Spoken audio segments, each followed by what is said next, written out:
हर घर त्रिरंगानि हाबाफारिनि गेजेरजों मा कनसेप्ट बियो फैगौ जे जोंहा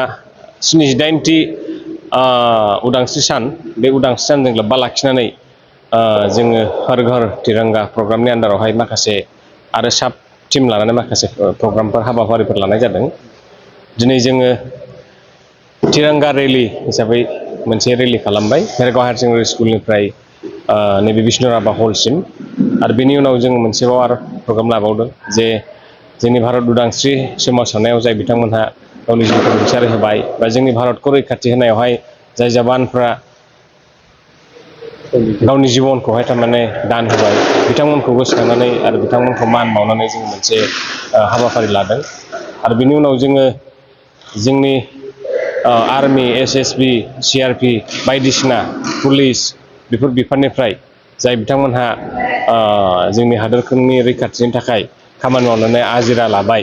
एबा रिटायार्ड जाबाय बिथांमोनखौबो जोङो मान होनाय हाबाफारि दंमोन बेखौबो जोङो दिनै मावफुंदों। आरो बेजों लोगोसे हर घर तिरंगानि नामावहाय मोनसे हारिमुवारि दिन्थिफुंनाय हाबाफारि दंमोन बे हारिमुवारि दिन्थिफुंनायखौबो जोङो खालामनाय जादों।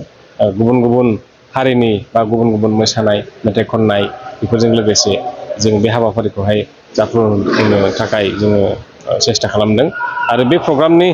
मुल उद्देस्यआनो जाहैबाय गुदि थांखियानो जाहैबाय जोङो गासैबो ओनसोलनि बा गासैबो थाखोनि जोंनि जे बेक्तिफोर सुबुंफोर बयखौबो जोङो मोनसे थुलुंगाखांहोनो नागिरदों जाहाथे फैगौ 15 आगस्ट'खौ बयबो जाहाथे सेलेब्रेट खालामो बयबो जाहाथे जोंनि जे हारिनि जे फिरफिला माहारियारि जे फिरफिला बे फिरफिलाखौ बयबो जाहाथे सनमान होयो गाव गावबागाव न'फ्राव बे फिरफिलाखौ जाहाथे उराय होयो बयबो जाहाथे जागा जोमगायै जाहाथे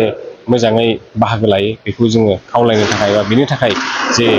एवारनेस बे एवारनेसनि हाबाफारि हिसाबै जोङो बाहागो लादों। दिनै मोनथामसो हाबाफारिया जोब्बाय आरो फैगौ जोंहा 15 आगस्ट'आवहाय उदांस्रि सान फालिनाय जागोन भेरगाव जोंनि महकुमानि आन्दारावहाय गथिखे आङो नोंथांमोननि जुगेदि रायजो राजाफोरखौ खावलायदों बयबो जाहाथे गाव गावबागाव न'आव तिरंगा बा बे जोंनि माहारियारि फिरफिलाखौहाय उरायहोनायजों लोगोसे आरो फैगौ जे जोंनि भेरगाव महकुमा अफिसनि जिथु फोथार बेयावबो जाहाथे बयबो दोलै नोगोरै जाहाथे बाहागो लायो।